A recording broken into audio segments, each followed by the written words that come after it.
Happy New Year, and it is a Happy New Year, although it came very close to not being such a Happy New Year for a lot of people this year. I'm here to announce, in partnership with the Mint Hill Police Department and the FBI, that we have foiled a terrorist attack that was planned to take place on New Year's Eve in Mint Hill, North Carolina. Now, New Year's Eve, we all know, is a wonderful time where we all celebrate the past year, we look forward to and plan the next year, and everyone deserves to do that, to celebrate the new year without being concerned about their personal safety. And thanks to the law enforcement that stands with me today and others, we are fortunate that people can do that. The FBI, the Mint Hill Police Department, the New York Police Department worked around the clock on this matter, not just building a case for us, but surveilling the subject and making sure the public was safe at every moment, including Christmas Day. They worked around the clock on this, and I very much appreciate it. The defendant here lived in Mint Hill. The planned attack was to take place in Mint Hill. I want to thank Chief Joe Hatley of the Mint Hill Police Department for being with me here today and for your work over the holidays, Chief. I really appreciate it. I'm sure you know Jim Barnacle by now. He's the special agent in charge of the FBI for North Carolina. The FBI worked tirelessly on this case, and I can't thank you enough for that. FBI agents spent their Christmas Day surveilling a subject so that families in Charlotte and Mint Hill and Western North Carolina could spend their day celebrating with their families, and I'm very thankful for that. That is true public service. If you see a police officer or an FBI agent, please thank them for spending their holidays on this so that we all could spend our holidays with our families.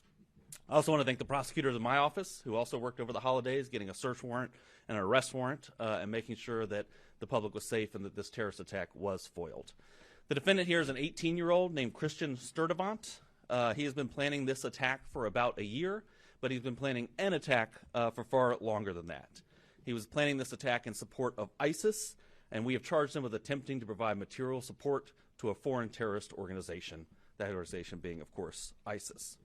Now, this is still very much an active investigation. We had to act quickly here to protect the public, so we are light on details, but we'll tell you as much as we can, and Mr. Barnacle will probably tell you more than I will about those charges, but I thought I would give you an overview of what's in the federal complaint and the charges that we charged.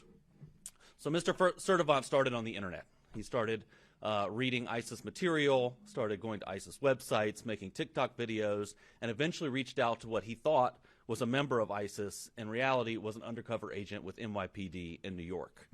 He pledged his allegiance to ISIS with that undercover agent, and he disclosed his plans to, quote, do jihad soon.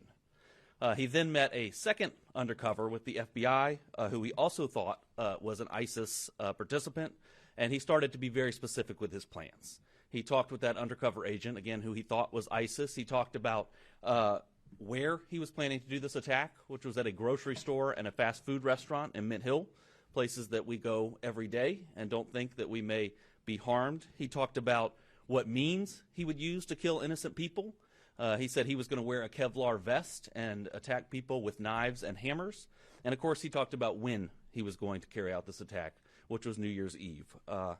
A time when American life is on full display, right? We're all out there in crowds celebrating all that has happened this year, all that is to come, that we are so proud of.